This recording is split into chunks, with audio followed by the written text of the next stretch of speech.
Let me teach you how to shoot, princess. Sergeant Tyler Mason's voice boomed across NATO's elite training facility, his smirk visible to the 200 spectators gathered for the international sniper competition. He towered over the small blonde woman in the faded gray t-shirt, her messy bun already coming loose from the morning humidity. This isn't a fashion show, sweetheart. Real snipers don't need yoga pants.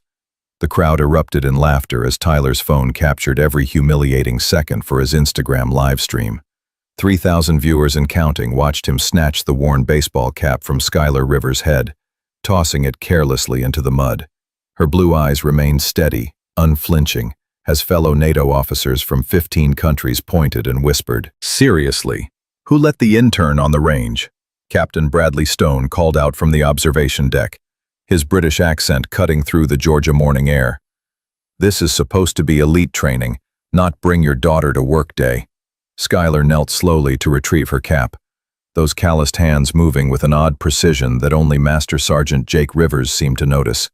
27 years in Marine Force Recon had taught him to recognize certain movements, and something about this woman's controlled stillness made his instincts prickle.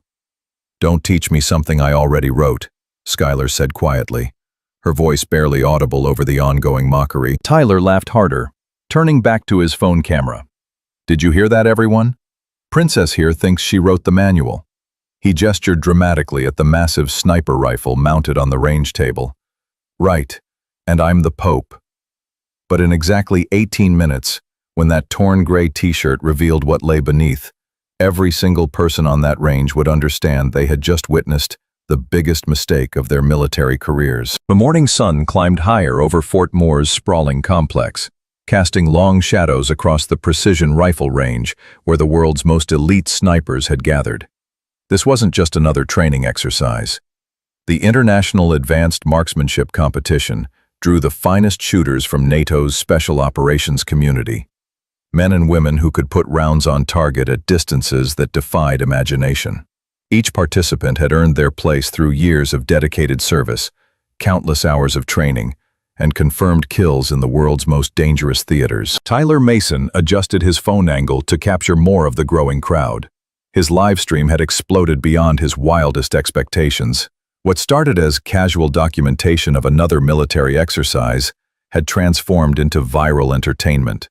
Comments flooded in faster than he could read them, viewers sharing the stream across social media platforms, hungry for content that promised authentic military drama. "Check this out, folks," Tyler narrated to his phone, his voice carrying the practiced confidence of someone accustomed to being the center of attention.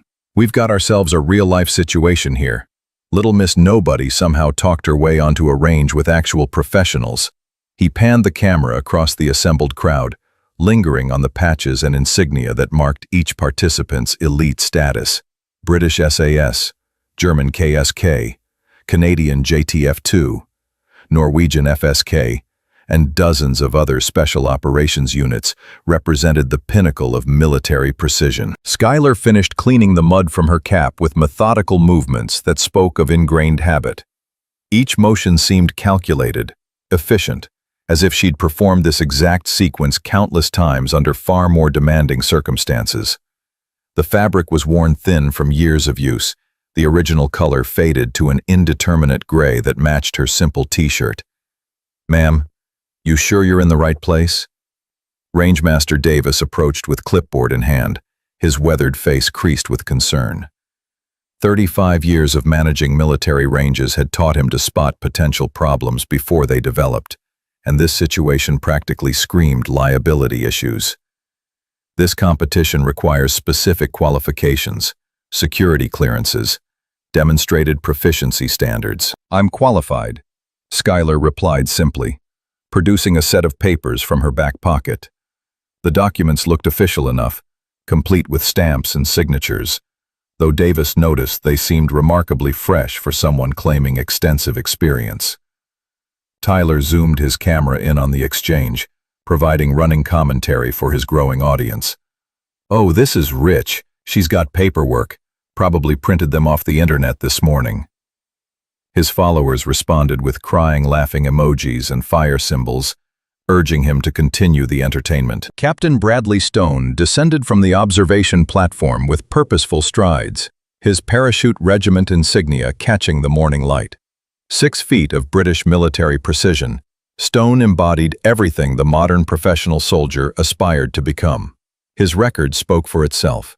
Multiple deployments to Afghanistan, confirmed kills at ranges exceeding 1,000 meters, and a reputation for turning raw recruits into deadly accurate marksmen. "Right then," Stone announced, his voice carrying the authority of command across the suddenly quieter range.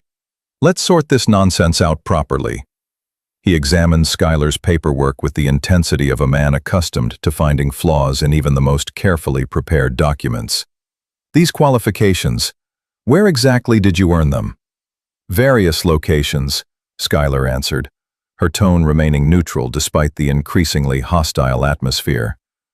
"Various locations," Stone repeated mockingly, holding the papers up for others to see. "How wonderfully specific. And these instructors who allegedly certified your competency, I suppose they're unavailable for verification?" Lieutenant Emma Foster joined the growing circle of antagonists, her blonde ponytail swaying as she examined Schuyler with unconcealed disdain. As one of only 12 women currently serving in Army Ranger battalions, Foster had fought twice as hard as her male counterparts to earn respect in the special operations community. The sight of someone attempting to shortcut that process triggered protective instincts over the reputation she'd bled to build. "This is exactly what's wrong with modern military standards," Foster declared, her voice pitched to carry to every corner of the range. "Lower the bar enough and suddenly everyone thinks they're qualified for elite programs." She gestured dismissively at Schuyler's civilian clothing and worn equipment. "Look at her gear. That's not the kit of someone who belongs here." If you're feeling that same frustration I felt watching Schuyler endure this public humiliation, you're not alone. Stories like this remind us why we need to stand up for those who are underestimated. Hit that like button right now if you believe actions speak louder than appearances, and subscribe, because what happens next will absolutely blow your mind. By the way, I'm curious. Where are you watching this incredible story unfold from? Drop your country in the comments below. I love seeing our global community come together around these powerful moments of justice. Tyler's livestream viewer count had climbed past 5,000, with engagement metrics that made his previous content look amateur by comparison. Social media algorithms detected the spike in activity, pushing his stream to wider audiences hungry for authentic military content. Comments flooded in from viewers around the globe, most encouraging him to continue documenting what they perceived as an inevitable humiliation. "Equipment inspection time," Tyler announced dramatically, gesturing toward the rifle assignment table where competition organizers had laid out an array of precision weapons. Each rifle represented hundreds of thousands of dollars in military hardware.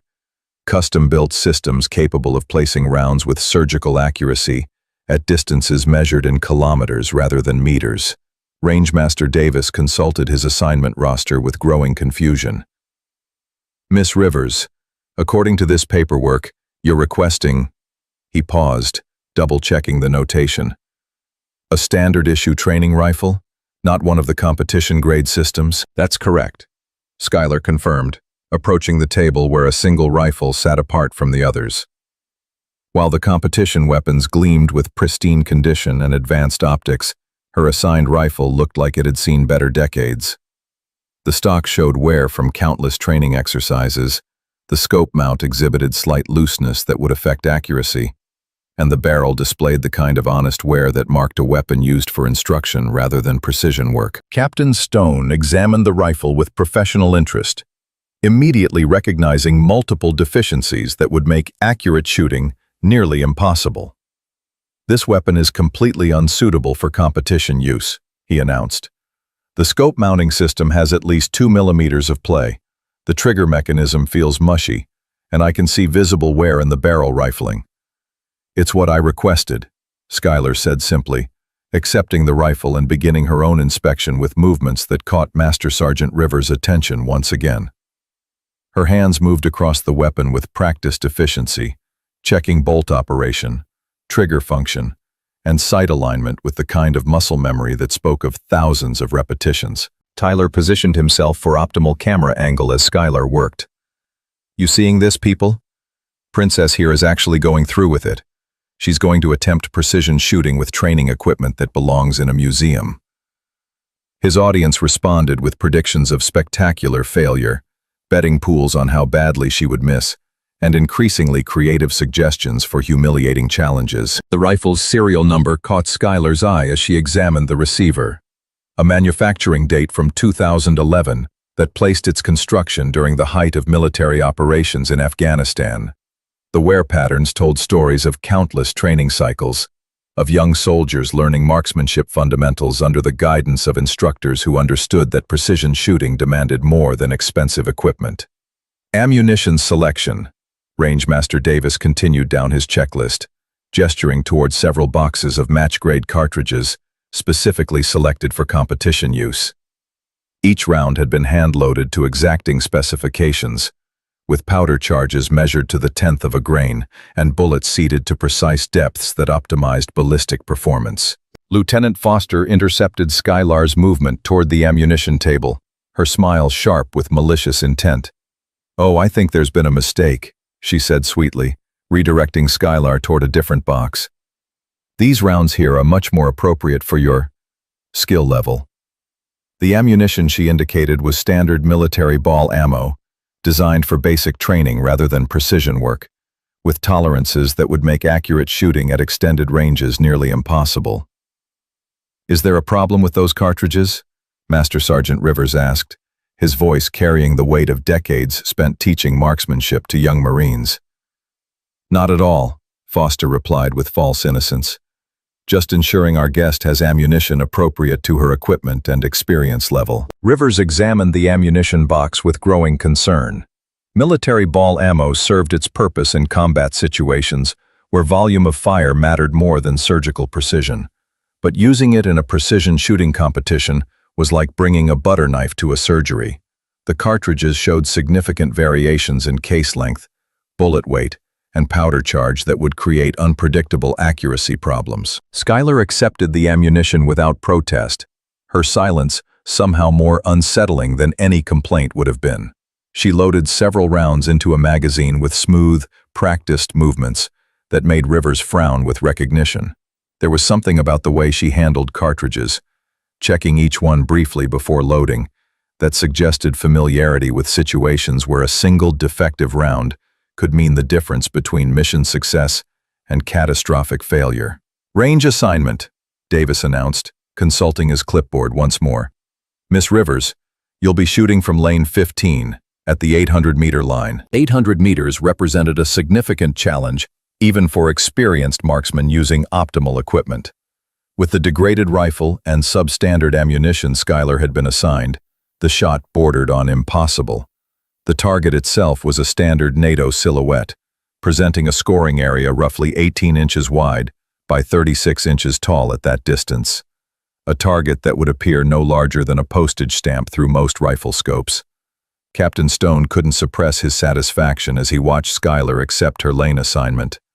800 meters with training ammunition and a worn-out rifle, he mused aloud. This should be educational for everyone involved. Tyler repositioned his live stream setup to capture optimal angles of the upcoming failure. His viewer count had climbed past 7,000, with engagement metrics that suggested his content was resonating with audiences far beyond his usual military enthusiast followers. Comments suggested betting pools forming on social media platforms, with odds heavily favoring spectacular failure. The range itself stretched across carefully maintained Georgia grassland, with target positions marked at precisely measured intervals extending to distances that challenged even the most advanced optical systems. Electronic scoring systems at each target position could register impacts within millimeters of their actual placement, feeding real-time results to monitors visible throughout the facility. "Safety briefing," Rangemaster Davis called out, though his announcement seemed directed more at Skylar than the assembled professionals who had participated in dozens of similar events. "All participants will observe standard range safety protocols. Weapons remain pointed downrange at all times. No ammunition handling except on the firing line. Any unsafe behavior results in immediate disqualification." Skylar listened to the briefing with the kind of focused attention that suggested she was hearing important information rather than routine reminders. Her posture remained relaxed but alert, weight balanced evenly on both feet, hands positioned naturally at her sides, a stance that Rivers recognized from decades of observing students who possessed natural shooting ability. "Medical station," Dr. Sarah Coleman announced from her position near the range entrance, medical equipment visible in her specially equipped vehicle. "All participants have been briefed on emergency procedures. Any injuries will be handled according to established protocols." During the medical equipment setup that followed, Dr. Coleman noticed Skylar's hands as she completed required paperwork. Small scars marked both palms in patterns that suggested surgical intervention for some type of trauma, while calluses indicated regular handling of rough equipment under demanding conditions. The combination suggested someone with a history of physical demands that extended beyond civilian experience. As the competition preparation continued, Lieutenant Foster found an opportunity to implement additional sabotage. While Skylar focused on familiarizing herself with the unfamiliar rifle, Foster approached the ammunition staging area with practiced casualness. A small adjustment to Skylar's ammunition box, switching several cartridges for rounds with deliberately reduced powder charges, would create additional accuracy problems without leaving obvious evidence of interference. "Final equipment check," Davis announced, providing participants with one last opportunity to verify their gear before competition began. Most shooters used this time to confirm scope settings, test trigger pull weights, and perform function checks that would identify potential problems before they affected performance. Skylar's equipment check revealed manufacturing details that caught the attention of several observers. She identified the rifle's production date with certainty, noted specific modifications that indicated previous use in training programs, and demonstrated familiarity with the weapon system that suggested more experience than her appearance indicated. "That's a Block 2 modification," Master Sergeant Rivers observed, watching Skylar's inspection process. "Those changes were only implemented on rifles used for specific training programs." "Is that significant?" Dr. Coleman asked, her medical background leaving her unfamiliar with the technical details of military weapons systems. Block 2 modifications were restricted to rifles used in advanced marksmanship programs, Rivers explained. The changes improved accuracy and reliability under demanding conditions. Most people wouldn't recognize those modifications unless they'd worked with those specific weapons. Tyler overheard the exchange and immediately incorporated it into his livestream commentary. "Folks, apparently our princess here has some technical knowledge about rifle modifications. Maybe she watched some YouTube videos before showing up today." His audience responded with laughing emojis and suggestions that she'd probably memorized Wikipedia articles about military equipment. During the precision equipment calibration that followed, Skylar utilized advanced military-grade smartphone technology with encrypted satellite connectivity capabilities. The ruggedized tablet she referenced contained specialized ballistics calculation software, originally developed for special operations units. These devices featured reinforced titanium construction, designed to withstand extreme battlefield conditions that would completely destroy standard civilian electronics. The integrated GPS systems with military-grade encryption provided real-time atmospheric data processing that enabled split-second trajectory calculations under the most demanding operational circumstances. The competition format was straightforward but demanding. Each participant would fire a series of precision shots at increasing distances, with scoring based on accuracy and consistency rather than speed. Points would be awarded for shots landing within specific scoring rings, with the highest scores advancing to more challenging phases that would test skills under simulated combat conditions. "First relay to the firing line," Rangemaster Davis announced. "Participants will fire 5 rounds for record at 800 meters. Time limit is 10 minutes from the command to commence firing." Skylar moved to lane 15 with controlled movements that spoke of familiarity with range procedures. She positioned her shooting mat with precise attention to angle and placement, arranged her ammunition in a specific pattern that optimized accessibility, and established a shooting position that demonstrated professional training despite her civilian appearance. Tyler positioned his camera to capture optimal footage of the anticipated failure. Here we go, people. This is the moment we've all been waiting for. Princess is about to discover what happens when reality meets fantasy. His livestream audience had grown to nearly 8,000 viewers, with comments flooding in faster than the platform could display them. The rifle felt familiar in Skylar's hands, despite its worn condition. Decades of training had taught her to adapt to whatever equipment was available, extracting accuracy from systems that others would consider unsuitable for precision work. The loose scope mount could be compensated for if she understood its specific characteristics. The worn trigger required adjustment of her technique, but remained functional for accurate shooting. Captain Stone positioned himself where he could observe both Skylar's technique and the target results. Professional curiosity motivated his attention more than entertainment value.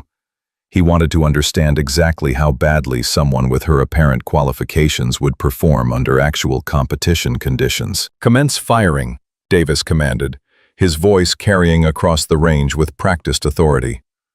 The first shot came after nearly 30 seconds of preparation time that seemed excessive to observers unfamiliar with precision shooting requirements. Skylar's breathing had settled into a controlled rhythm, her body position had stabilized, and her sight picture had been confirmed multiple times before she pressed the trigger. The electronic scoring system registered the impact immediately, a miss that placed the bullet several inches left of the target center. Tyler's audience exploded with predicted responses, laughing emojis, told you so comments, and increasingly creative descriptions of the failure they were witnessing. "There it is, folks," Tyler announced triumphantly. "Reality check delivered, as promised. Princess just proved that this isn't a game for pretenders." Captain Stone nodded with satisfaction, his professional assessment confirmed by empirical evidence. "Exactly what I expected," he announced to nearby observers. "Lack of experience shows immediately under pressure." But Master Sergeant Rivers noticed something that others missed in their rush to judgment. The miss hadn't been random. It followed a consistent pattern that suggested the shooter understood ballistics principles, but was compensating for equipment deficiencies. A consistent error could be corrected by someone who understood what caused it. Skylar's second shot came after minimal additional preparation time. She'd observed the first round's impact, processed the information, and made calculations that accounted for the rifle's specific characteristics and the ammunition's performance parameters. The electronic scoring system registered an immediate impact in the target's 9 ring, a significant improvement that caught several observers by surprise. "Lucky shot," Tyler muttered, though his confidence had been shaken slightly by the dramatic improvement. His livestream audience remained supportive, assuring him that random chance occasionally favored even the most unqualified participants. The third shot landed in the target's 10 ring, scoring maximum points and creating the first moment of genuine silence among the assembled spectators. 2 consecutive accurate shots suggested skill rather than luck, forcing observers to reconsider their initial assessments. Lieutenant Foster watched with growing alarm as Skylar's performance contradicted every assumption about her qualifications.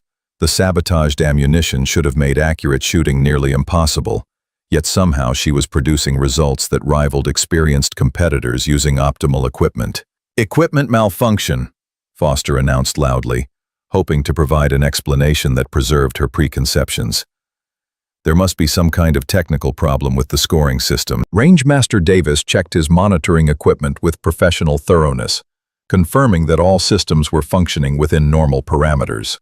"Scoring systems are operating correctly," he announced. "All impacts are being registered accurately."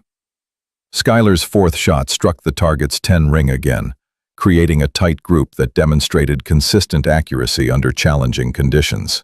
The assembled crowd had fallen silent, professional curiosity replacing mockery as they observed shooting that defied their expectations. Tyler's livestream commentary had become increasingly uncertain as his predictions proved incorrect.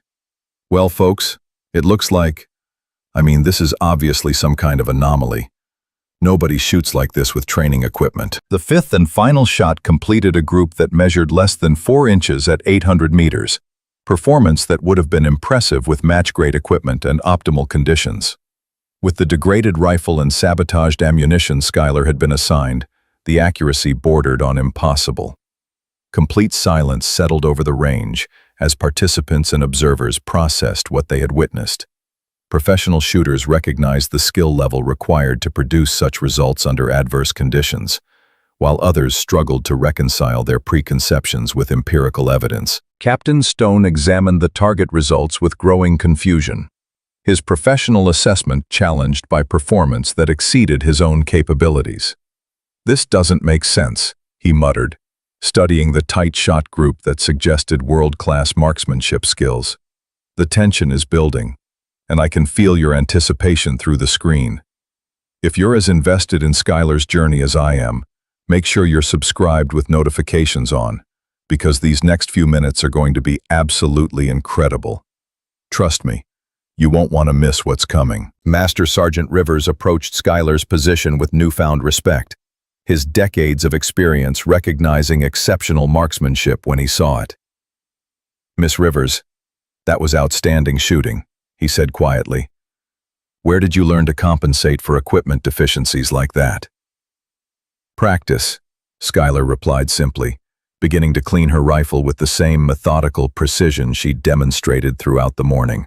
Tyler's livestream had reached 9,000 viewers, but his commentary had become uncertain as the narrative he'd constructed collapsed under the weight of actual performance. Comments from his audience reflected similar confusion, with many viewers asking for explanations that he couldn't provide. Second phase preparation.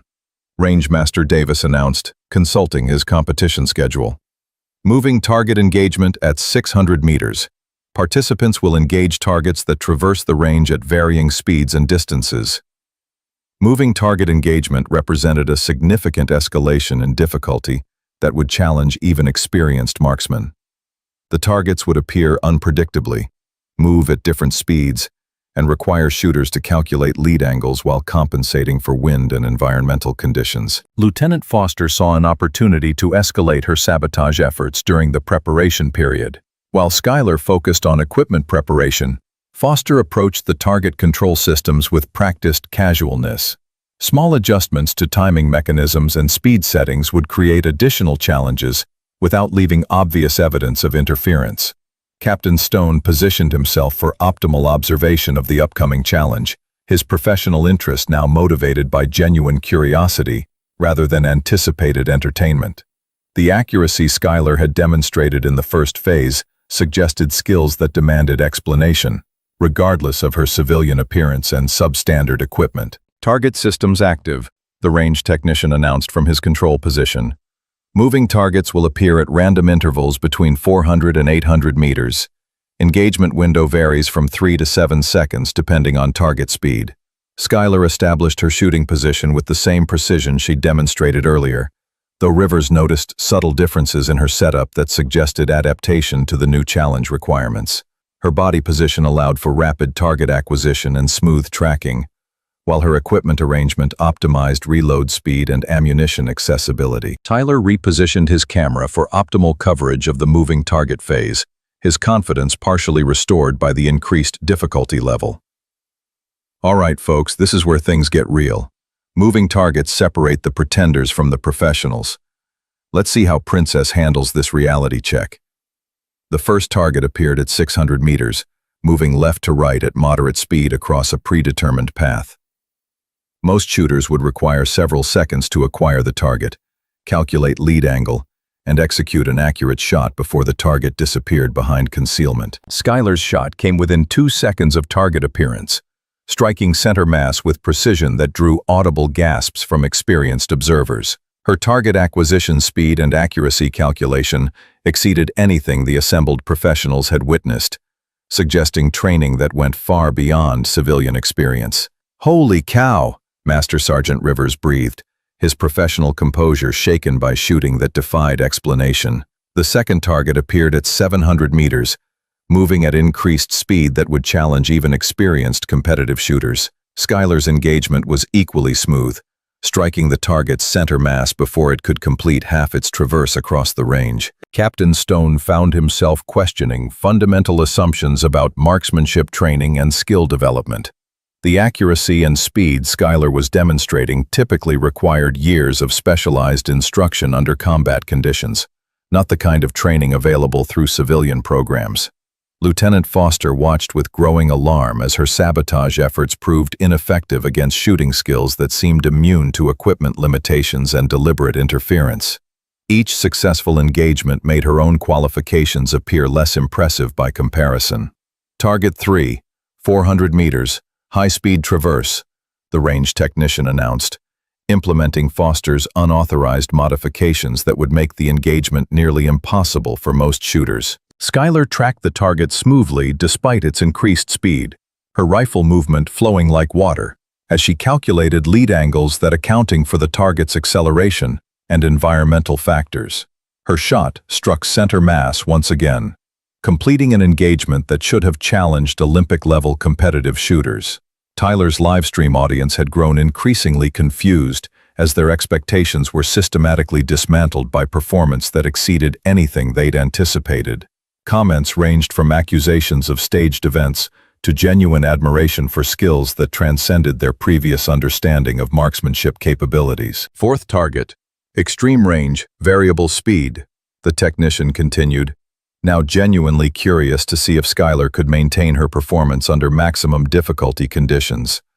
The target appeared at the range's maximum distance, barely visible even through high-powered optics.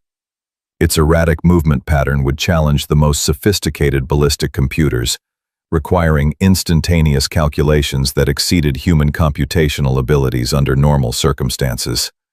Skylar's shot came after minimal hesitation, striking the distant target with precision that silenced even the most skeptical observers. Her ability to process complex ballistic variables under time pressure suggested training that went far beyond anything available through conventional military programs. Dr. Coleman noticed physiological details during Skylar's shooting that caught her medical attention. The surgical scars on her hands became more visible under stress, while her breathing pattern and heart rate remained remarkably controlled, despite the challenging conditions. The combination suggested someone with extensive experience managing stress under demanding circumstances. Equipment inspection, Rangemaster Davis announced, his professional curiosity demanding verification that Skylar's performance was achieved through skill rather than equipment modifications. All weapons and optics will be examined to ensure compliance with competition standards. The inspection revealed exactly what Davis expected: a worn training rifle with loose scope mounts and degraded accuracy potential. The ammunition showed signs of deliberate sabotage that should have made accurate shooting impossible, yet somehow Skylar had produced results that exceeded anything achieved by participants using optimal equipment. Phase 3 preparation, Davis continued, consulting his competition schedule with growing bewilderment. Precision engagement under simulated combat conditions. Targets will appear at unknown distances with limited engagement windows. Simulated combat conditions would test skills under the kind of pressure that separated recreational shooters from professional operators. Targets would appear without warning, engagement windows would be measured in seconds, and environmental stressors would challenge both physical and mental performance. Master Sergeant Rivers approached Skylar during the preparation period, his curiosity finally overcoming professional restraint. Miss Rivers, I have to ask, where exactly did you receive your marksmanship training? The skills you're demonstrating aren't available through conventional programs. Various locations, Skylar replied, using the same non-committal response she'd provided earlier. Various locations, Rivers repeated thoughtfully. That's interesting phrasing. In my experience, people who train at various locations usually have some connection to programs that don't appear in standard training records. Tyler overheard the exchange and immediately incorporated it into his live stream commentary, though his earlier confidence had been replaced by genuine confusion. Folks, apparently there's some mystery about our princess's background. Maybe she's not quite what she appeared to be. His audience responded with theories ranging from secret government programs to elaborate hoaxes, though none could explain the shooting performance they'd witnessed. The accuracy and speed Skylar had demonstrated required skills that couldn't be faked or achieved through luck alone. Lieutenant Foster found herself reconsidering everything she thought she understood about military training and qualification standards. The possibility that someone with Skylar's apparent lack of credentials could outshoot experienced special operations personnel challenged fundamental assumptions about merit and capability. "Combat simulation commence," Rangemaster Davis announced, activating systems that would create the most challenging shooting conditions short of actual combat. Participants have 15 minutes to complete all engagements, scoring based on accuracy, speed, and target prioritization. The first target appeared at an unknown distance, partially concealed behind terrain features that obscured much of its silhouette. Most shooters would require precious seconds to estimate range, identify the target's vital areas, and calculate an effective engagement solution. Skylar's shot came within seconds of target appearance, striking the visible portion of the silhouette with precision that suggested instinctive range estimation and target analysis. Her ability to process multiple variables simultaneously exceeded anything the assembled professionals had encountered. Captain Stone found himself studying Skylar's technique with the intensity of a student rather than a critic. Every aspect of her performance, from target acquisition to trigger control, demonstrated mastery that typically required decades of specialized training under actual combat conditions.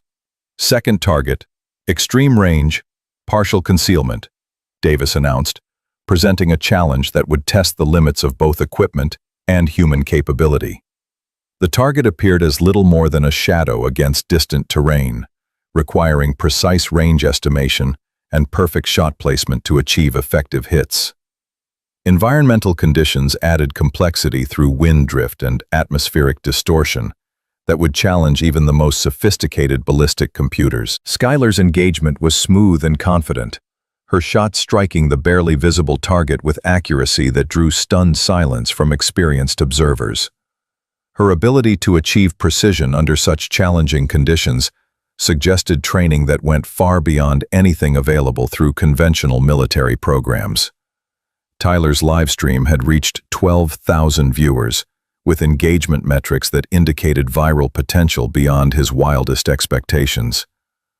Comments flooded in from viewers around the globe, many expressing genuine amazement at shooting skills that challenged their understanding of human capability. Third target, moving, extreme distance, time pressure, Davis continued, implementing the most challenging scenario available through the simulation system. The target appeared at maximum range, moving erratically while partially concealed behind terrain features that obscured much of its silhouette. Successful engagement would require instantaneous processing of multiple variables under severe time pressure, a challenge that separated elite operators from conventional marksmen. Skylar tracked the target smoothly despite its complex movement pattern, her rifle flowing like liquid as she calculated lead angles that accounted for distance, speed, wind drift, and target acceleration.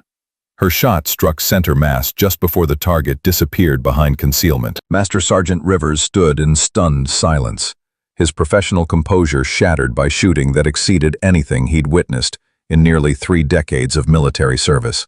The skills Skylar was demonstrating belonged in classified programs that didn't officially exist, not in open competitions documented by social media live streams. Dr. Coleman noticed additional physiological details that caught her medical attention. Skylar's hands showed callus patterns consistent with extensive weapons handling under demanding conditions, while muscle memory responses suggested training that had been reinforced through countless repetitions under stress. Final target, multiple simultaneous engagements, Davis announced, presenting the ultimate challenge that would test Skylar's ability to prioritize threats and execute rapid precision shots under maximum time pressure. 3 targets appeared simultaneously at different ranges and positions, requiring instantaneous threat assessment and engagement prioritization.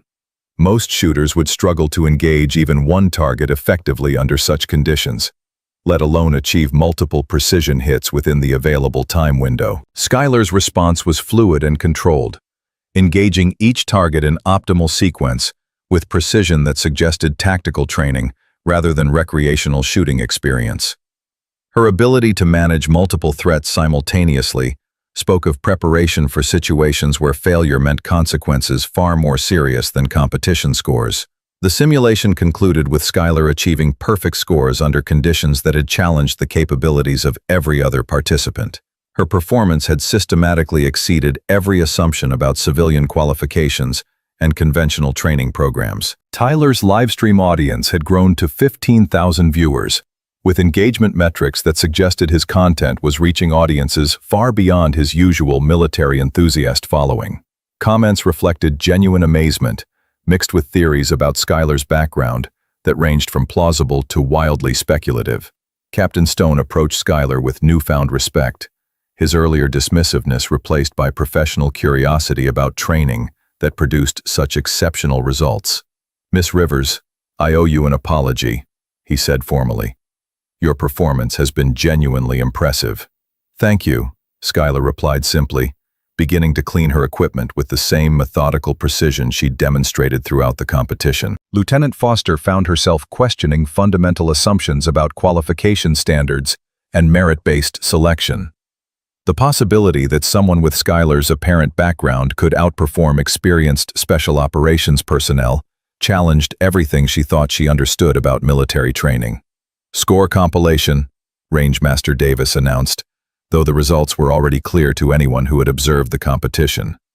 "Final standings will be posted within 30 minutes. Master Sergeant Rivers lingered near Skylar's position, his curiosity about her background intensifying with each demonstration of exceptional skill.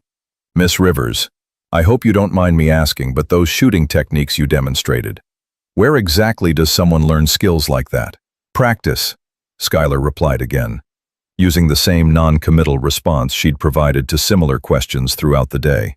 Rivers studied her face carefully, searching for clues that might explain shooting skills that exceeded anything he'd encountered in conventional military training. Something about her calm demeanor and precise movements suggested experience with situations far more demanding than competition shooting. Tyler concluded his livestream with commentary that reflected his growing confusion about events that had systematically exceeded his expectations. "Well, folks, this has been unexpected. I'm not sure what we just witnessed, but it definitely wasn't what anyone anticipated." His audience responded with theories and speculation about Skylar's background, though none could adequately explain performance that had challenged the capabilities of experienced special operations personnel using optimal equipment. Dr. Coleman approached Skylar during the post-competition cleanup, her medical curiosity motivated by physiological details she'd observed throughout the day. "Miss Rivers, I couldn't help but notice some of the scars on your hands. Would you mind if I asked about their origin?" "Training accidents," Skylar replied simply, though the specific patterns Dr. Coleman had observed suggested surgical intervention for trauma more severe than typical training injuries. As the competition area was secured and equipment collected, whispered conversations among participants reflected genuine puzzlement about Skylar's performance. Professional shooters recognized skills that typically required years of specialized training under actual combat conditions, not the kind of instruction available through civilian programs. Lieutenant Colonel Harrison had been observing the competition from the administrative building, monitoring proceedings through electronic systems that provided detailed analysis of each participant's performance. Skylar's results had triggered automated alerts that flagged shooting scores exceeding established parameters for civilian participants. "Rangemaster Davis," Harrison announced over the facility's communication system, "please report to the Operations Center for score verification." Davis gathered his documentation and headed toward the administrative building. His professional curiosity about Skylar's performance now mixed with concern about potential security implications. Shooting skills at the level she'd demonstrated typically indicated training through programs that maintained strict classification controls. The Operations Center hummed with electronic equipment that monitored every aspect of range activities, from individual shot placement to environmental conditions that might affect performance. Large displays showed detailed ballistic analysis that confirmed what observers had witnessed firsthand. "Davis, these scores can't be correct," Harrison said, studying performance data that exceeded established norms for civilian participants. Nobody achieves this level of accuracy with training equipment and sabotaged ammunition. "Sir, I verified all systems multiple times," Davis replied. "The scoring equipment is functioning correctly. Miss Rivers achieved those results through actual shooting performance." Harrison studied the data with growing concern, his security background recognizing implications that extended beyond simple competition results. Shooting skills at Schuyler's demonstrated level typically indicated training through classified programs that maintained strict controls over participant backgrounds and qualifications. "Pull her files," Harrison ordered. "I want a complete background check on Schuyler Rivers, including any military service records, training certifications, and security clearances." The database search produced minimal results that raised more questions than they answered. Schuyler Rivers appeared in employment records as a civilian contractor with various government agencies, but details about her specific duties and qualifications remained classified above Harrison's clearance level. "Sir, there's something unusual about these records," the database technician reported. "Most of the information is restricted, but what's available suggests Miss Rivers has some kind of special access clearances." Harrison felt a chill of recognition as he studied the limited information available about Schuyler's background. Classification patterns in her file suggested involvement with programs that didn't appear in conventional military databases, the kind of operations that left minimal documentation by design. "Contact Colonel Mitchell at Special Operations Command," Harrison ordered. "Tell him we may have a situation that requires his immediate attention." The call to Special Operations Command triggered a series of inquiries that would eventually reach personnel with appropriate clearances to access Schuyler's complete background. But those inquiries would take time, and Harrison sensed that events at his facility were developing faster than bureaucratic processes could address. Meanwhile, Schuyler had completed her equipment cleanup and was preparing to leave the facility. Her civilian appearance and modest demeanor gave no indication of the concern her performance had generated among facility security personnel. Tyler packed his livestream equipment with mixed emotions about the day's events. His content had achieved viral success beyond his wildest expectations, but the narrative he'd constructed had been systematically dismantled by performance that exceeded his understanding of human capability. Captain Stone found himself reconsidering fundamental assumptions about merit and qualification in military selection processes. The possibility that exceptional capability could exist outside conventional assessment systems challenged everything he thought he understood about identifying and developing talent. Lieutenant Foster collected her equipment in thoughtful silence, her competitive instincts forced to acknowledge shooting skills that exceeded her own capabilities despite years of specialized training. The experience had been humbling in ways that would influence her future interactions with personnel who didn't fit conventional expectations. Master Sergeant Rivers lingered in the parking area, hoping for one final opportunity to satisfy his curiosity about Schuyler's background. 3 decades of military service had taught him to recognize extraordinary capability when he encountered it, and his instincts insisted that Schuyler's story involved elements that hadn't been revealed. As Schuyler approached her vehicle, a modest sedan that reflected her civilian appearance, Rivers intercepted her with respectful determination. "Miss Rivers, I know I've asked this before, but I have to try one more time. The skills you demonstrated today don't come from civilian training programs. Where did you really learn to shoot like that?" Schuyler paused with her hand on the car door, studying Rivers with eyes that seemed to assess him at levels beyond casual conversation. For a moment, her carefully maintained civilian facade seemed to flicker, revealing depths that suggested experiences far removed from competition shooting. "Sergeant Rivers," she said quietly, "some training programs don't appear in official records." Before Rivers could respond, Schuyler's phone buzzed with an incoming call that made her expression shift subtly. She glanced at the screen, then at Rivers, seeming to make some kind of calculation about information sharing and operational security. "I have to take this," she said, answering the phone with a simple yes. The conversation that followed was brief and conducted in language that revealed nothing to casual observers, but Rivers caught enough to understand that someone with authority was requesting Schuyler's immediate presence at an unspecified location, for reasons that weren't being discussed over unsecured communications. "Understood. Skylar concluded the call. "I'll be there in 2 hours." She ended the call and looked at Rivers with an expression that seemed to weigh multiple factors before reaching some kind of decision. "Sergeant Rivers, if anyone asks about today's events, I was here as a civilian contractor, conducting routine equipment evaluation." "Equipment evaluation," Rivers repeated thoughtfully. "And the shooting demonstration was necessary to verify system performance under challenging conditions," Skylar replied, her tone shifting to something more formal and professional. Rivers nodded slowly, his understanding growing as pieces of a complex puzzle began forming recognizable patterns. "Miss Rivers, or whoever you really are, it's been an honor." Skylar's smile carried warmth that hadn't been visible during her earlier interactions with hostile participants. "The honor was mine, Sergeant.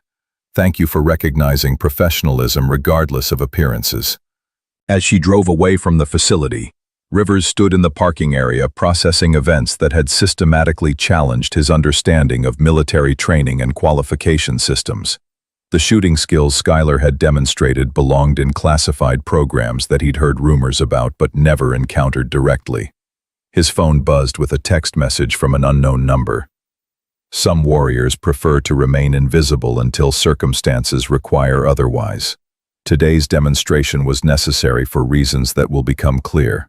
Thank you for your professionalism and discretion." Rivers deleted the message and returned to the facility, his mind racing with implications that extended far beyond simple competition results. He had the distinct impression that he'd witnessed something significant, though its full meaning remained unclear. Inside the administrative building, Lieutenant Colonel Harrison was receiving information that would fundamentally alter his understanding of the day's events. The call from Special Operations Command had connected him with personnel who possessed appropriate clearances to discuss Skylar's actual background and the reasons for her presence at his facility. "Colonel Harrison, this is Colonel Mitchell at Special Operations Command. I understand you have questions about one of today's competition participants." "Yes, sir. A civilian contractor named Skylar Rivers who demonstrated shooting skills that exceeded anything I've seen from our regular participants." "Colonel Harrison, Miss Rivers is not a civilian contractor. She's a special operations instructor conducting a classified evaluation of your facility's training standards and security protocols." Harrison felt the ground shift beneath his assumptions as Mitchell continued his explanation. "Her performance today was designed to identify potential security vulnerabilities and assess the professionalism of your staff and participants under challenging circumstances." "Sir, are you saying that everything we witnessed today was some kind of test?" "Affirmative. Miss Rivers holds qualifications that are classified above your current clearance level, but I can confirm that her shooting demonstration was well within her documented capabilities. The real evaluation was how your facility and personnel responded to her presence." Harrison reviewed the day's events through this new lens, recognizing patterns that made sense only in hindsight. Tyler's live-stream documentation, the hostile treatment from certain participants, the equipment sabotage, all of it had been observed and analyzed by someone with qualifications to assess facility security and professional standards. "Sir, what kind of report should I expect from this evaluation?" "That will depend on Miss Rivers' assessment of your facility's strengths and weaknesses. I suspect you'll find her observations quite detailed and professionally valuable, regardless of any immediate consequences."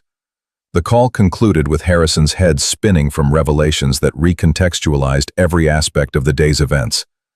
What had appeared to be an embarrassing security breach was actually a planned evaluation that had tested his facility's response to unexpected challenges. Tyler's viral livestream had documented the entire evaluation for analysis by personnel with interests in training standards and professional conduct.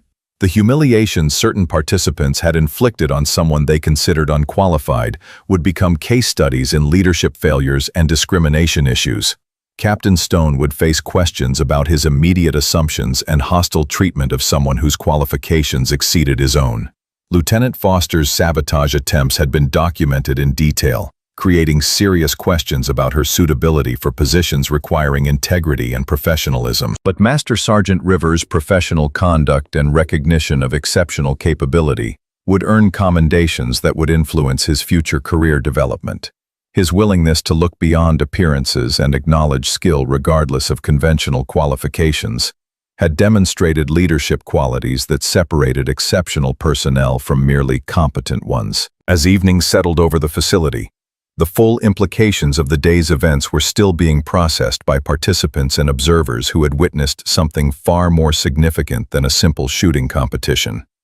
They had been evaluated by someone whose qualifications exceeded anything available through conventional military training, and their responses would influence policy decisions that extended far beyond their local facility. Somewhere in a secure facility, Skylar Rivers was compiling a detailed report that would assess training standards, security protocols, and professional conduct at one of NATO's premier marksmanship training centers. Her evaluation would influence policy decisions that affected thousands of military personnel and shape training programs for years to come.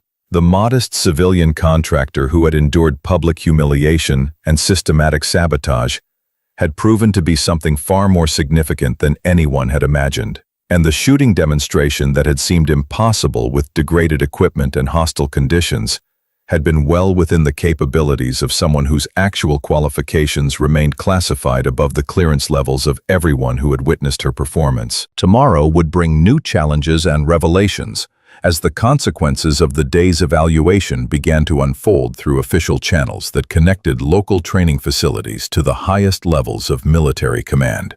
But tonight, the participants could only wonder about the true identity of the woman who had systematically exceeded every assumption about capability and qualification, while maintaining the humble demeanor of someone with nothing to prove. In the world of special operations, the most dangerous individuals were often those who attracted the least attention, until circumstances required them to demonstrate their true capabilities. Skylar Rivers had provided a masterclass in that principle, leaving behind questions that would influence careers and policies for years to come. The competition scores posted the following morning would show that a civilian contractor with minimal apparent qualifications had achieved perfect results under conditions that had challenged experienced special operations personnel using optimal equipment. But the real evaluation had been of the system itself, and the results would reshape training standards throughout NATO's special operations community. Some lessons could only be learned through experience, and the participants in that day's competition had received education that would influence their understanding of capability, professionalism, and respect for the remainder of their careers. The quiet woman in the gray t-shirt had taught them something more valuable than marksmanship techniques. She had demonstrated that true expertise rarely announced itself, and that assumptions about capability could be far more dangerous than any physical threat they might encounter in their professional duties. I can barely contain my excitement for what's about to happen. This is exactly why I share these stories. Those moments when everything you think you know gets turned completely upside down. Stay right here, because the revelation coming up will leave you speechless. The next morning brought an unexpected development that would change everything. Tyler Mason had spent a restless night reviewing his live stream footage, his viral success now feeling hollow in light of Skylar's impossible performance. The comments section had evolved from mockery to genuine speculation about her background, with several viewers claiming military connections and sharing theories that made Tyler increasingly uncomfortable. But it was a direct message from someone claiming to be a former SEAL that made his blood run cold. Delete that stream immediately. You have no idea what you've documented or who you've exposed. Some people stay hidden for very good reasons. Tyler stared at the message, his thumb hovering over the delete button. 15,000 viewers, hundreds of thousands of engagement points, potential sponsorship opportunities, all of it balanced against a warning that felt uncomfortably specific and urgent. His phone rang before he could decide. An unknown number with a military prefix that made his stomach clench. Sergeant Mason, this is Colonel Mitchell, Special Operations Command. We need to discuss your live stream from yesterday's competition. Meanwhile, at Fort Moore, Lieutenant Colonel Harrison was dealing with his own crisis. The call from Special Operations Command had ended with instructions that turned his world upside down. Skylar Rivers was to be treated as a VIP consultant.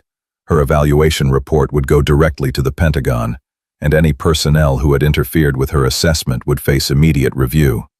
"Sir," his aide approached with visible nervousness, "we have a situation developing. Several participants from yesterday's competition are requesting immediate meetings. Captain Stone, Lieutenant Foster, and Sergeant Mason are all demanding explanations about Miss Rivers' background." Harrison rubbed his temples, feeling the weight of classified information he couldn't share. "Tell them they'll receive official notification through proper channels, and get Rangemaster Davis in here immediately." The situation escalated when Tyler Mason arrived at the facility gates, his phone still buzzing with notifications from his viral livestream. The guard who had waved him through casually the day before now scrutinized his credentials with uncommon intensity before directing him to the administrative building. "Sergeant Mason," Harrison greeted him in the conference room, his tone carefully neutral. "I understand your live stream has generated considerable attention." "Yes, sir. Over 20,000 views now, and growing. But I received some concerning messages suggesting I should delete the content." Harrison studied Tyler carefully, recognizing the moment when operational security and public exposure collided in ways that could affect multiple classified programs. "Sergeant, I'm going to ask you some questions, and I need completely honest answers.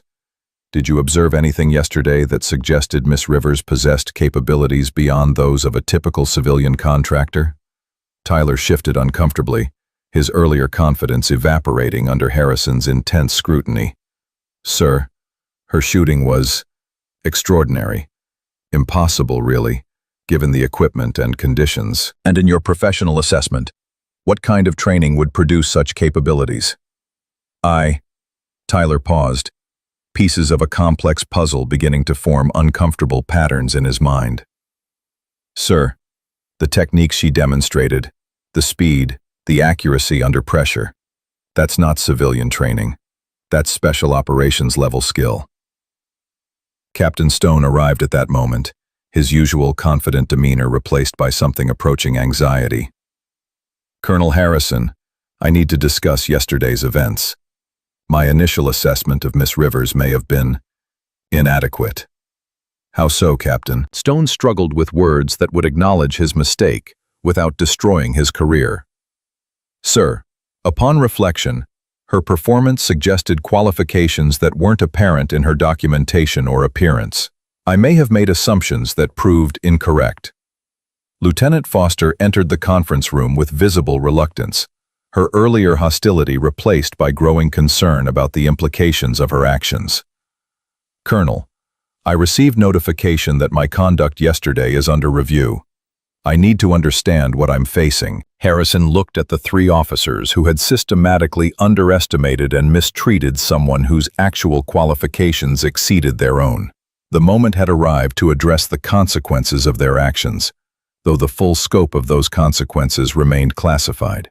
"Ladies and gentlemen, yesterday's competition was not what it appeared to be. Miss Rivers was conducting a classified evaluation of this facility's training standards, security protocols, and personnel conduct.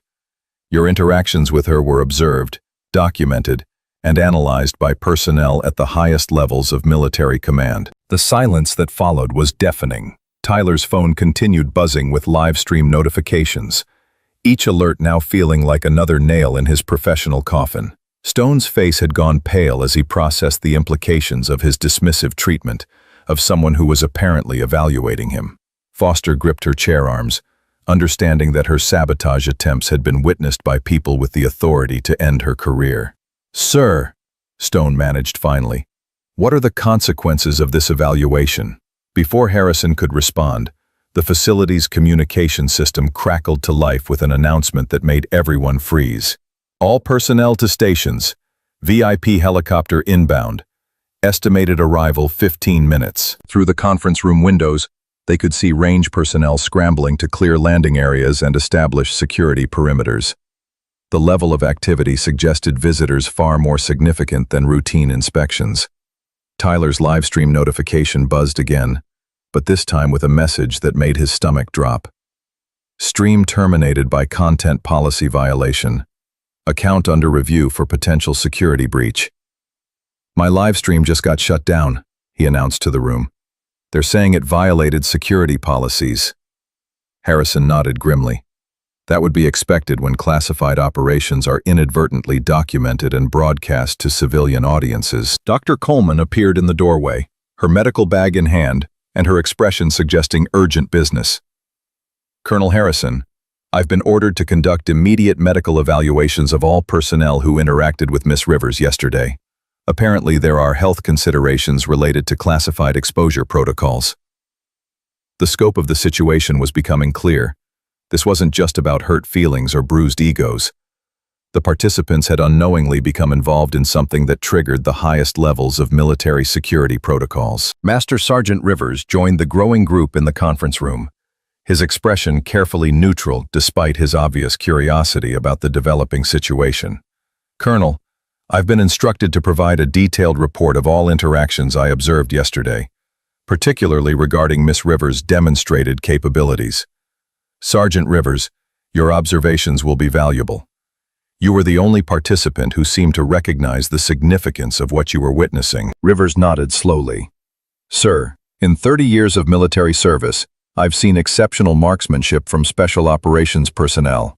What Miss Rivers demonstrated exceeded anything in my experience. The question isn't whether she's military trained, it's what level of classification surrounds her actual background. The helicopter sounds grew louder, and through the windows they could see a Black Hawk approaching with the kind of escort formation that indicated passengers with serious authority. Ground personnel had established a security perimeter that suggested this wasn't a routine visit. Colonel Harrison, his aide announced over the intercom. Ground control reports the incoming helicopter is carrying Pentagon personnel. You're requested to assemble all relevant participants in the main briefing room. As the group moved toward the briefing room, Tyler found himself walking beside Rivers, both men processing events that had spiraled far beyond their understanding. Sergeant Rivers, Tyler said quietly, yesterday when you said Miss Rivers' techniques weren't available through conventional programs, what did you mean exactly? Rivers studied Tyler carefully before responding. Son, there are training programs that don't appear in any official documentation. Programs that produce capabilities most people assume are fictional. Yesterday we witnessed someone with that level of training, demonstrating why such programs exist. The briefing room filled quickly with personnel who had been present during the previous day's competition. The atmosphere was tense with anticipation and growing anxiety, as participants realized they were about to receive explanations for events that had systematically exceeded their understanding. The Black Hawk's landing created a roar that penetrated even the facility's sound-dampened buildings. Through the briefing room's reinforced windows, they could see figures in dress uniforms emerging from the aircraft. Personnel whose ribbons and insignia suggested involvement with the military's most classified operations. The comprehensive insurance and legal protection systems utilized by elite military contractors required specialized coverage that exceeded standard civilian policies. Advanced liability frameworks designed specifically for high-risk operational environments provided complete financial protection during classified missions and training exercises. These premium insurance packages included coverage for equipment replacement, medical treatment, and legal representation that would be essential for personnel operating in sensitive military capacities where standard coverage would be completely inadequate for the unique risks involved. Lieutenant Colonel Harrison entered the briefing room, followed by 3 officers whose presence immediately commanded attention. The lead figure was a tall, distinguished man in his 50s, whose uniform displayed ribbons that told stories of decades spent in the world's most dangerous locations. His bearing suggested someone accustomed to command at the highest levels. Ladies and gentlemen, I'm Colonel James Mitchell, Special Operations Command. This is Major General Patricia Walsh, Pentagon Special Operations Oversight, and Lieutenant Colonel David Brooks, Naval Special Warfare Development Group. The assembled participants exchanged glances, recognizing names and units that existed at the apex of military special operations. This wasn't routine damage control. This was intervention at levels that suggested national security implications. Yesterday's competition included an unscheduled evaluation conducted by one of our most classified operatives. The individual you knew as Skylar Rivers was testing this facility's security protocols, training standards, and personnel conduct under challenging circumstances. Tyler raised his hand hesitantly. "Sir, what about my live stream? Was that planned?" Colonel Mitchell's expression remained neutral. "Sergeant Mason, your documentation was unplanned but useful. It provided an unfiltered record of how personnel respond when they believe they're not being evaluated. The footage will be used for training purposes, though your broadcast distribution created security concerns that required immediate intervention." Captain Stone found his voice despite the growing weight of consequences. "Colonel Mitchell, what was the nature of this evaluation? What were we being tested for?" Captain Stone, your facility trains the finest marksmen in NATO, but technical skill is only one component of military effectiveness. Character, professionalism, and the ability to recognize capability, regardless of appearances, are equally important. Yesterday's exercise evaluated those qualities. Lieutenant Foster spoke up, her voice tight with apprehension. "Sir, what happens to personnel who failed this evaluation?" Lieutenant Foster, your conduct yesterday included deliberate sabotage of equipment and ammunition intended to cause failure in what you believed was an unqualified participant.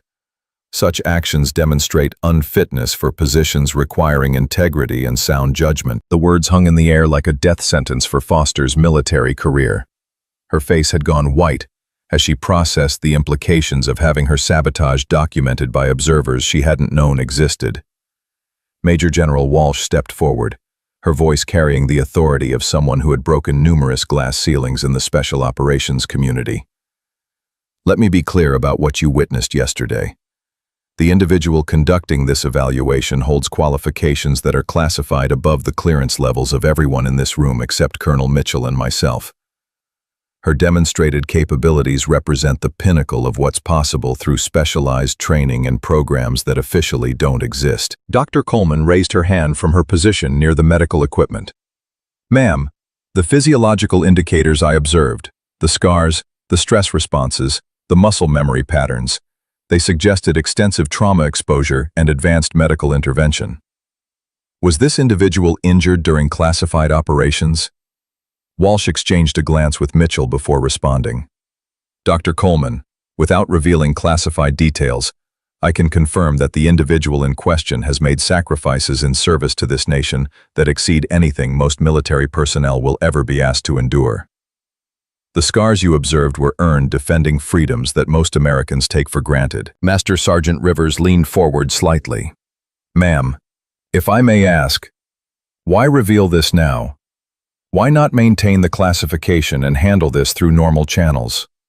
Mitchell answered this time, his voice carrying undertones that suggested deeper concerns.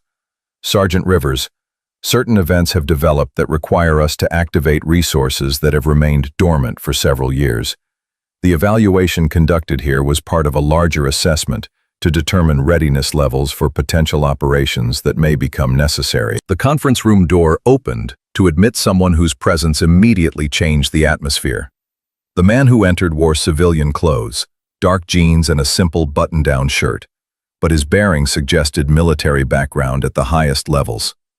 His eyes swept the room with the kind of awareness that marked someone accustomed to threat assessment in dangerous environments. "Colonel Mitchell," the newcomer said, his voice carrying quiet authority. "Has the briefing covered Miss Rivers' current status and operational readiness?" "General Montgomery, we were just reaching that point." General Montgomery. The name carried weight in special operations circles, though few people had ever seen him in person. His presence suggested that whatever was developing had implications that reached the highest levels of military command. "Ladies and gentlemen," Montgomery continued, "the individual you knew as Skylar Rivers is about to be reactivated for operations that require her specific capabilities. Her presence here was part of a comprehensive evaluation to determine whether she could return to active status after an extended period of medical recovery and psychological rehabilitation." Tyler found himself speaking before his better judgment could intervene. "Sir, what kind of operations require someone with her level of capabilities?" Montgomery studied Tyler with the intensity of someone evaluating potential security risks. "Sergeant Mason, There are threats to national security that require responses operating outside conventional military structures.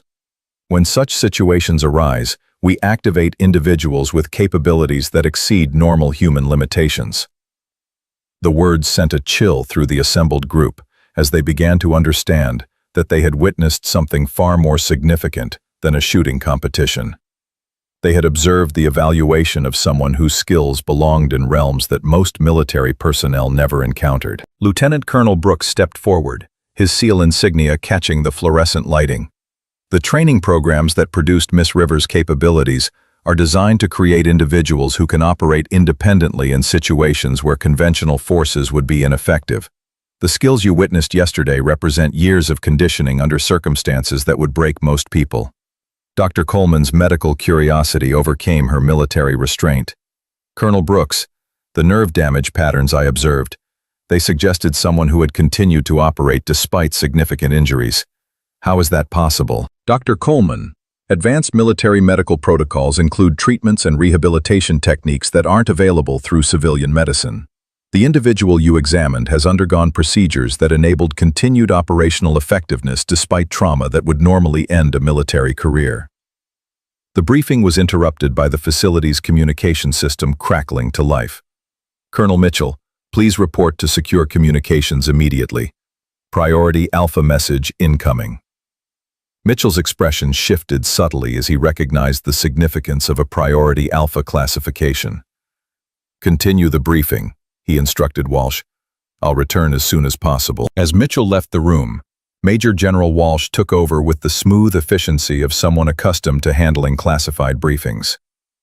What I'm about to share with you is classified secret. You are forbidden from discussing these details with anyone lacking appropriate clearances. She activated a projection system that displayed a map marking locations across multiple continents. Red symbols indicated areas of interest that seemed to span from Eastern Europe to Southeast Asia to regions of Africa that rarely appeared in public news coverage. The individual you knew as Skylar Rivers has operated in each of these locations during the past decade. Her missions included eliminating high-value targets, extracting compromised assets, and conducting reconnaissance in areas where conventional military presence would trigger international incidents. Tyler stared at the map, trying to reconcile the modest woman he had mocked with someone whose operational history spanned global conflict zones. Ma'am, how many people possess these kinds of capabilities? Sergeant Mason. Fewer than 24 individuals worldwide have successfully completed the training programs that produce this level of operational effectiveness. Most don't survive the selection process. Those who do become assets that nations guard more carefully than nuclear weapons. Captain Stone raised his hand tentatively. Ma'am, why was someone with these qualifications assigned to evaluate a training facility? Surely there are more important uses for such capabilities. Walsh's expression suggested that Stone was beginning to understand the scope of what he had witnessed. Captain Stone, the evaluation wasn't routine. Recent intelligence indicates potential threats that may require activating dormant assets with specific capabilities. Miss Rivers' assessment of this facility was part of determining whether she could return to operational status after an extended recovery period. The projection changed to display what appeared to be satellite imagery of facilities in various locations. The images were clearly classified, showing details that wouldn't be available through public sources. These locations represent emerging threats that conventional military responses cannot address effectively. The situations developing at these sites may require intervention by individuals who can operate without official acknowledgement or conventional support structures. Master Sergeant Rivers studied the satellite images with the eye of someone who had spent decades analyzing intelligence photography. Ma'am, these facilities appear to be preparing for major operations. The infrastructure visible in these images suggests coordination between multiple hostile entities. Your assessment is correct, Sergeant Rivers. The intelligence community has identified a developing coalition of state and non-state actors who are coordinating activities that threaten multiple national interests. Conventional diplomatic and military responses have proven ineffective. Lieutenant Foster, still pale from learning about the consequences of her sabotage, managed to find her voice. Ma'am, What does this mean for the personnel who interacted with Miss Rivers during her evaluation? Walsh fixed Foster with a stare that conveyed both disappointment and warning. Lieutenant Foster, your actions yesterday demonstrated unfitness for positions requiring integrity and professional judgment. You'll be transferred to duties that don't involve responsibility for personnel safety or equipment security. The career death sentence was delivered with clinical precision, leaving Foster struggling to maintain composure as the full implications of her choices became clear. Colonel Mitchell returned to the briefing room with an expression that suggested the Priority Alpha message had contained significant developments. Ladies and gentlemen, the situation has accelerated. Miss Rivers has been activated for immediate deployment. Her mission parameters are classified above all clearance levels present in this room. Tyler's phone buzzed with a text message that made him freeze. Stream deletion confirmed. All copies removed from social media platforms. Failure to maintain operational security may result in additional consequences. SR. He showed the message to Mitchell, who nodded grimly. Sergeant Mason, you've been contacted by the individual you helped expose through your documentation. Her message should be taken seriously. Dr. Coleman had been quietly reviewing medical notes throughout the briefing, but now looked up with obvious concern. Colonel Mitchell, if Miss Rivers is deploying immediately after the evaluation period, shouldn't there be additional medical assessments? The stress indicators I observed suggested someone operating near physical and psychological limits. Dr. Coleman, Miss Rivers has undergone medical evaluation by specialists with appropriate clearances. Her deployment authorization comes from medical authorities you don't have access to consult. General Montgomery stepped forward again, his presence commanding immediate attention.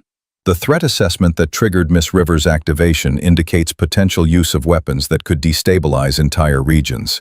The response requires someone who can operate independently in situations where failure would have catastrophic consequences.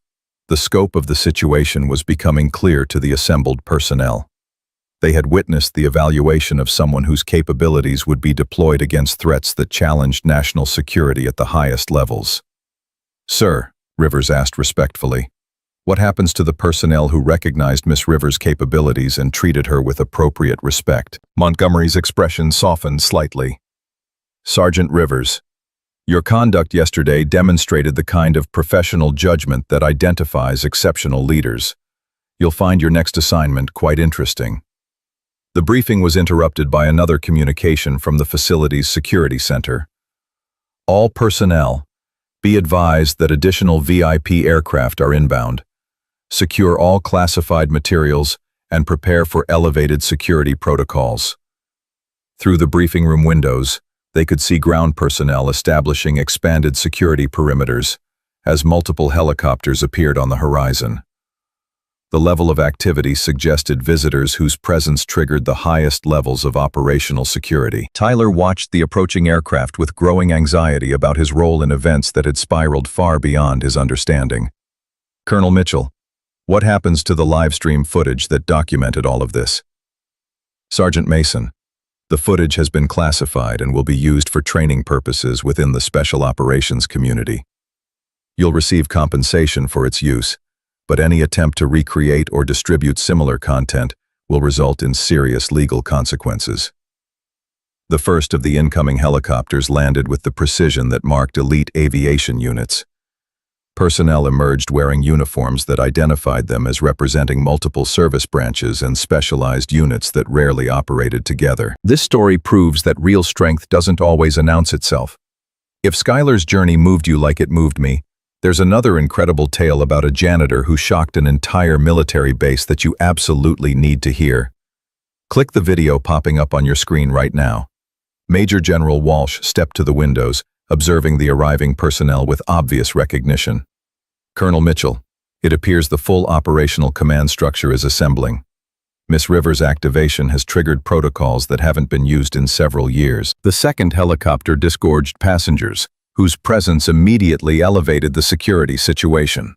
Among them was a woman in civilian clothes, whose bearing suggested authority that transcended military rank. Her arrival prompted salutes from personnel whose own credentials exceeded anything the briefing room occupants had previously encountered. That's Director Sarah Thompson, Special Activities Division, Montgomery announced quietly. Her presence indicates that Miss Rivers' mission has implications that extend beyond military operations into intelligence realms that interface with civilian leadership. Dr. Coleman watched the arriving personnel with growing medical concern. General Montgomery, the scope of resources being assembled suggests a mission with extraordinarily high risk factors. What kind of medical support is being provided for this operation? Dr. Coleman, Miss Rivers will have access to medical capabilities that exceed anything available through conventional military channels. The nature of her mission requires preparation for contingencies that would challenge the most advanced trauma protocols. Captain Stone had been quietly processing the implications of his treatment of someone whose actual capabilities exceeded anything he had encountered. General Montgomery, what kind of training could prepare someone for missions that require this level of resource commitment? Montgomery studied Stone carefully before responding. Captain Stone, the training programs that produced Miss Rivers' capabilities operate outside normal military structures. The selection process eliminates 95% of candidates before training begins. Of those who attempt the program, fewer than 10% complete it successfully.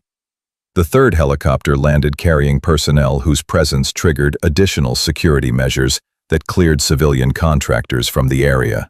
Among the arriving figures was someone whose uniform bore no identifying marks, but whose presence commanded immediate deference from every military officer present. General Richards, Special Operations Command, Montgomery announced, as the unmarked figure approached the facility. His arrival confirms that Miss Rivers' mission has been approved at levels that require congressional notification. Lieutenant Foster had been struggling with the implications of her career-ending evaluation, but the scope of arriving authority figures made her realize she had interfered with something far more significant than a training exercise. General Montgomery, what kind of consequences should I expect from sabotaging someone involved in operations at this level? Montgomery's expression conveyed both disappointment and warning. Lieutenant Foster, your actions constituted interference with a classified operation that threatened national security. You'll face review by authorities with jurisdiction over such matters. The facility's communication system activated with an announcement that made everyone freeze. All personnel report to designated secure areas immediately. Facility lockdown initiated. This is not a drill.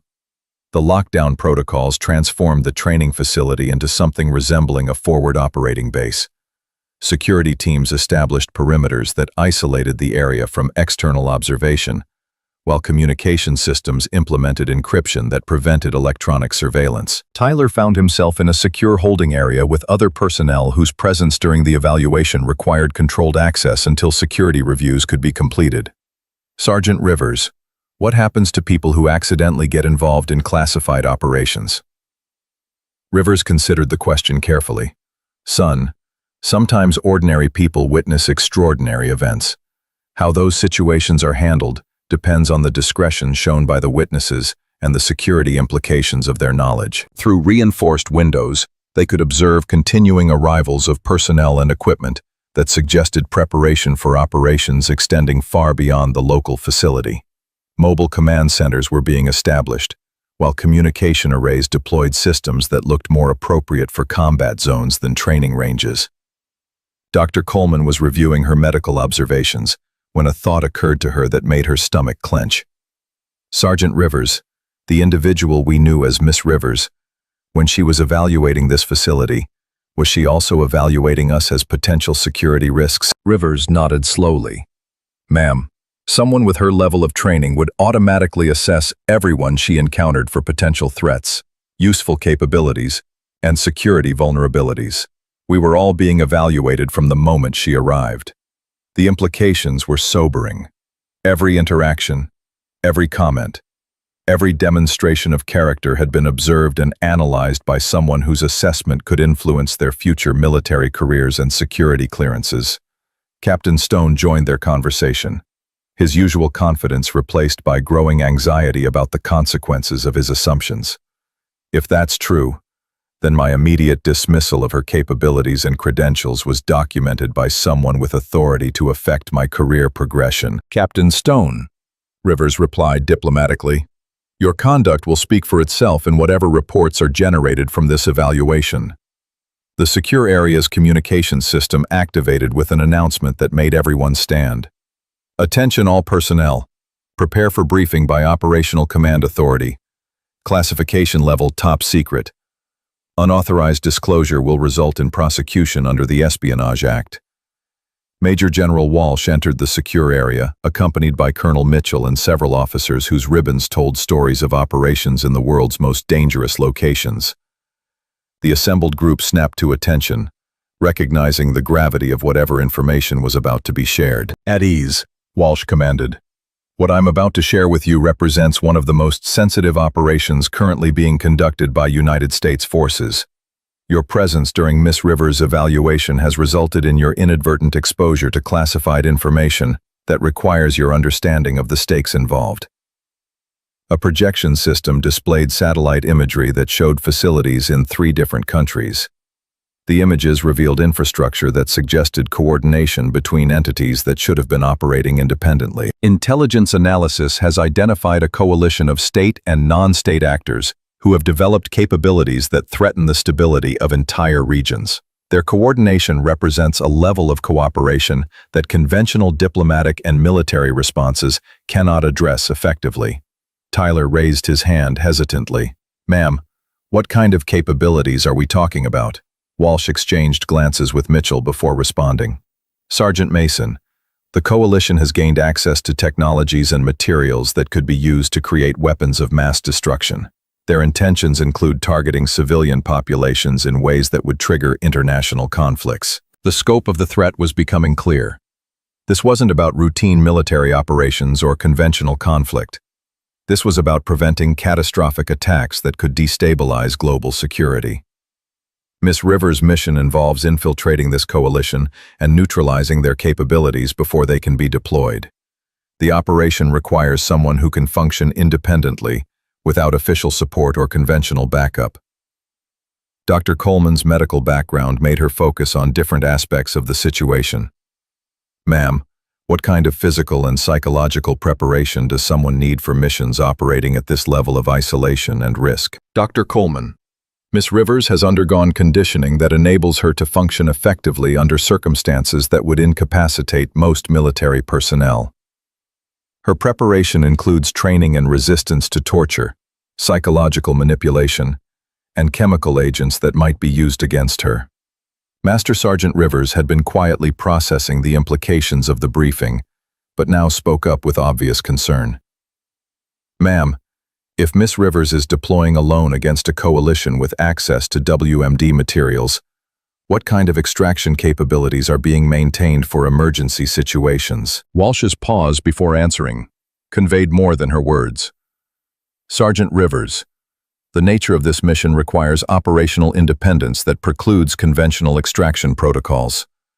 Miss Rivers will be operating in areas where official military intervention would trigger international incidents that could escalate into broader conflicts. The reality was stark. They had witnessed the evaluation of someone who was about to deploy on a mission with survival odds that wouldn't be discussed in official briefings. Colonel Mitchell stepped forward as the briefing entered its final phase. Ladies and gentlemen, your exposure to this information creates security obligations that will affect your military careers permanently. You'll be transferred to assignments with enhanced clearance requirements and regular security reviews. Tyler's civilian status made his situation more complex. Colonel Mitchell, what happens to personnel who aren't eligible for enhanced clearances? Sergeant Mason, your documentation of this evaluation has provided valuable training material for the special operations community. You'll be offered civilian contractor positions that utilize your skills while maintaining appropriate security protocols. Lieutenant Foster had been silent throughout most of the briefing, but now spoke with obvious desperation. Colonel Mitchell, is there any possibility of rehabilitation from the evaluation failures? Any way to demonstrate that I can meet appropriate standards? Mitchell's expression suggested sympathy, constrained by security requirements. Lieutenant Foster, your conduct demonstrated character deficiencies that disqualify you from positions requiring integrity and sound judgment. However, your technical skills may be useful in assignments that don't involve personnel responsibility. It was a professional death sentence delivered with clinical precision. Foster's dreams of special operations career advancement had ended the moment she decided to sabotage someone she considered unworthy. The briefing concluded with instructions that would govern the participants' conduct for the remainder of their military careers.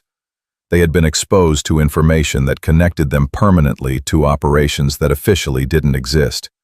As the group was dismissed to secure holding areas where they would await individual interviews and security reviews, Tyler found himself walking beside Captain Stone, both men processing events that had systematically exceeded their understanding.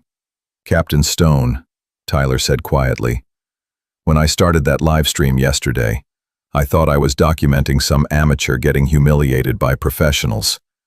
Instead, I recorded the evaluation of someone whose capabilities exceed anything I thought was possible." Stone nodded grimly. "Sergeant Mason, I've spent my career believing that I understood military excellence and professional standards. Yesterday taught me that my understanding was limited to conventional operations that represent only a small fraction of what's actually required to defend this nation." Through the secure facility's reinforced windows, they could observe continuing arrivals of personnel and equipment that suggested preparation for operations extending across multiple continents. The scope of resources being committed indicated mission parameters that challenged conventional military planning. Dr. Coleman joined their conversation, her medical perspective adding depth to their growing understanding. "Gentlemen, the physiological indicators I observed in Miss Rivers suggested someone who had survived trauma that would permanently disable most people. Yet she demonstrated capabilities that exceeded anything in my medical experience." "Dr. Coleman," Stone replied thoughtfully, "what we witnessed yesterday was the result of training programs that push human capabilities beyond normal limitations. The individual we knew as Miss Rivers represents what's possible when someone is willing to endure whatever conditioning is required to defend against threats we can't imagine." Master Sergeant Rivers approached their group, his decades of military experience providing context that helped frame the extraordinary events they had witnessed. "Ladies and gentlemen, in 30 years of service, I've encountered exceptional individuals who possessed capabilities that exceeded normal military standards. But what we observed yesterday belonged in categories that I thought were theoretical rather than operational." Tyler's phone buzzed with another message that made him show the screen to the others. "Operational deployment confirmed. Maintain security protocols. Success depends on capabilities observed during evaluation. Thank you for providing motivation. SR." The message drove home the reality that their conduct during the evaluation had influenced the confidence levels of someone about to deploy on a mission with national security implications. "She's thanking us," Tyler said quietly. "Someone whose capabilities exceed anything we thought possible is thanking us for providing motivation during her evaluation." Dr. Coleman studied the message with growing understanding. The evaluation wasn't just about assessing her readiness for deployment. It was about confirming that she could maintain operational effectiveness despite being dismissed, sabotaged, and humiliated by people she could have neutralized without effort. The scope of the test became clear. They had been participants in determining whether someone with lethal capabilities could maintain discipline and mission focus while enduring treatment that would have broken most people's restraint. Captain Stone's expression reflected growing respect for someone he had systematically underestimated. "She endured our mockery, my dismissiveness, Lieutenant Foster's sabotage, and Sergeant Mason's public humiliation, while demonstrating capabilities that proved our assumptions wrong at every level. And now," Rivers added quietly, "she's deploying on a mission that requires those same capabilities, under circumstances where failure could result in catastrophic consequences for civilian populations." Through the facility's communication system, they heard announcements that indicated the final phases of operational preparation. "Transport aircraft inbound. Mission personnel prepare for departure. All support elements maintain security protocols until further notice." The reality was settling in. The modest woman they had met as Skylar Rivers was about to deploy against threats that required capabilities operating beyond conventional military structures. Their evaluation of her had been part of determining her readiness for operations that officially didn't exist. Tyler looked around at the secure facility that had been transformed into a forward operating base within hours of their evaluation being completed. Yesterday morning, I thought I was documenting amateur hour at a shooting competition. Instead, I recorded the final evaluation of someone whose mission could prevent international catastrophe. Dr. Coleman nodded soberly. The individual we examined yesterday will soon be operating in situations where the medical protocols I observed will determine whether she survives circumstances that would kill most people. Her conditioning represents preparation for scenarios that challenge the limits of human endurance. As evening approached, the participants in the evaluation found themselves in a strange limbo between their previous military careers and whatever assignments would result from their exposure to classified operations. They had witnessed something that would influence their understanding of military service for the remainder of their lives. Master Sergeant Rivers stood at the secure facility's windows, watching aircraft preparations that suggested imminent departure for destinations that wouldn't appear in official records. Ladies and gentlemen, we've been privileged to observe someone whose service represents the ultimate expression of military dedication. Her willingness to endure our treatment while maintaining mission focus demonstrates character that exceeds anything I've encountered. Tyler joined Rivers at the window, both men watching preparations for operations that would unfold in shadows beyond public knowledge. Sergeant Rivers, will we ever learn whether her mission succeeded? Rivers considered the question carefully. Son, people like Miss Rivers operate in realms where success is measured by disasters that don't happen and threats that never materialize. If she succeeds, we'll never know what she prevented. If she fails... He didn't finish the sentence, but the implications were clear. Failure in operations at this level would result in consequences that would make international news without revealing the heroism that had tried to prevent them. The facility's communication system crackled with final departure notifications. Transport departing in 15 minutes. Mission personnel final equipment check. All support elements maintain security until operational conclusion. Captain Stone watched the departure preparations with obvious emotion.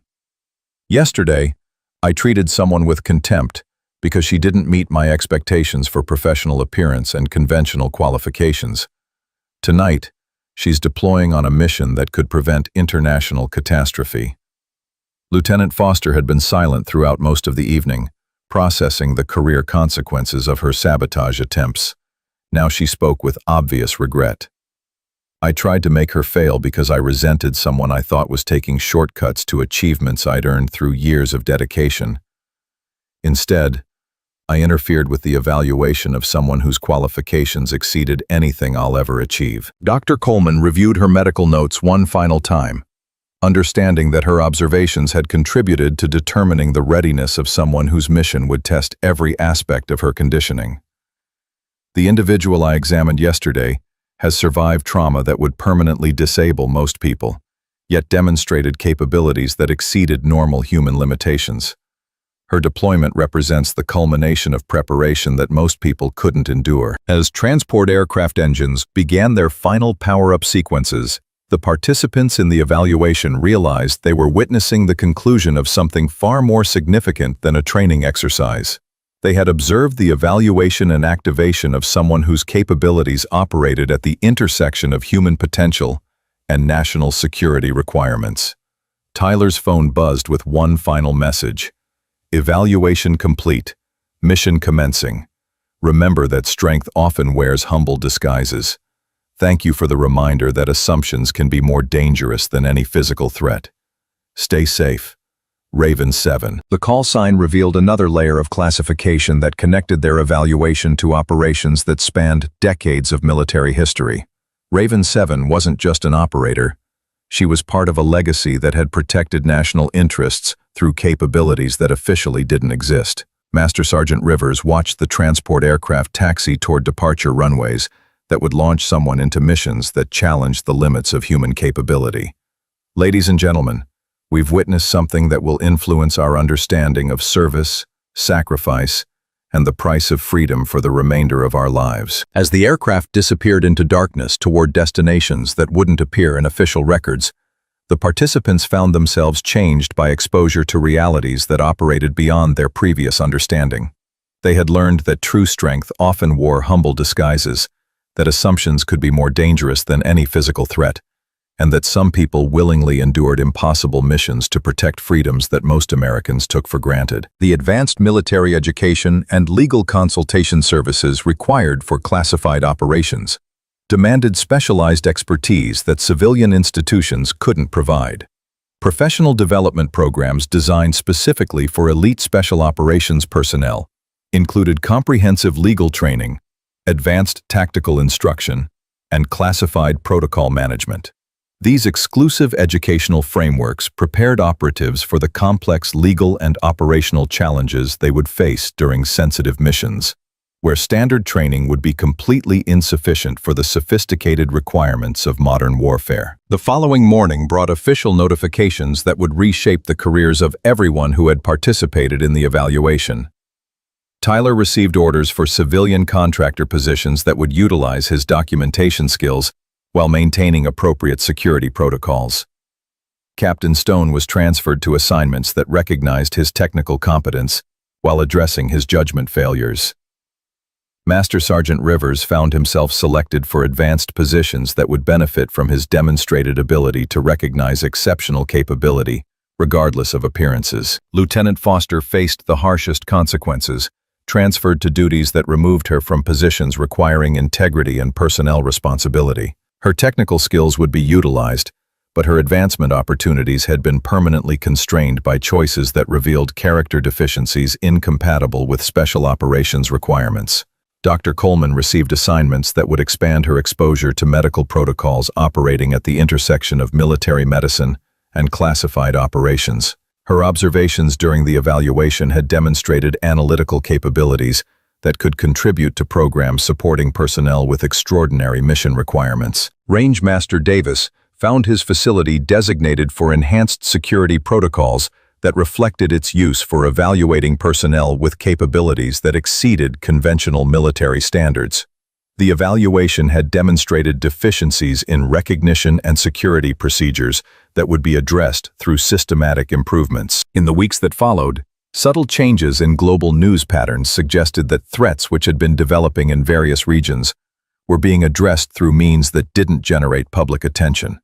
Facilities that intelligence agencies had been monitoring experienced unexplained technical failures. Personnel involved in developing weapons of mass destruction disappeared under circumstances that prevented their knowledge from being utilized. Coalition coordination that had threatened international stability was disrupted through events that appeared random, but followed patterns that suggested systematic intervention. The participants in the evaluation found themselves connected to operations that officially didn't exist, through their exposure to someone whose capabilities operated beyond conventional military structures. They had learned that protecting freedom sometimes required methods that challenged comfortable assumptions about how military operations were conducted. Tyler's civilian contractor work provided documentation services that supported training programs designed to prevent the kind of judgment failures that had characterized his initial treatment of Skylar Rivers. His experience became a case study in the dangers of assumptions and the importance of recognizing capability regardless of appearances. Captain Stone's new assignments included training responsibilities that emphasized the importance of professional conduct when interacting with personnel whose qualifications might not be immediately apparent. His experience served as a reminder that military excellence could exist outside conventional recognition systems. Master Sergeant Rivers found himself in positions that utilized his demonstrated ability to recognize exceptional capability despite unconventional presentations. His conduct during the evaluation had identified leadership qualities that separated professional warriors from merely competent soldiers. Dr. Coleman's expanded medical responsibilities included supporting personnel whose conditioning enabled them to function under circumstances that challenged normal human limitations. Her observations during the evaluation had demonstrated analytical capabilities that could contribute to programs operating at the intersection of medicine and national security. As months passed without public acknowledgement of prevented disasters or neutralized threats, the participants gradually understood that they had witnessed someone whose success would be measured by events that didn't happen, rather than achievements that generated recognition. The modest woman they had known as Skylar Rivers had deployed into shadows, where failure would have resulted in international catastrophe, but success would remain forever unacknowledged. Their evaluation experience had taught them that true military excellence often operated beyond public recognition, that the most important missions were those that prevented disasters rather than responding to them, and that some people willingly accepted assignments that required capabilities most humans couldn't develop, and sacrifices most wouldn't consider.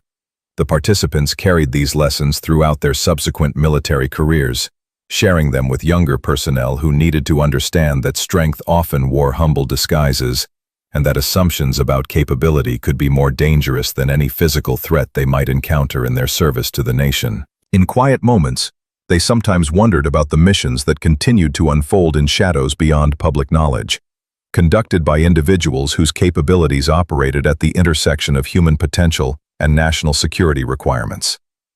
They had been privileged to observe such an individual during her final evaluation, before deploying into operations that officially didn't exist, but unofficially protected freedoms that most Americans took for granted. The lesson endured.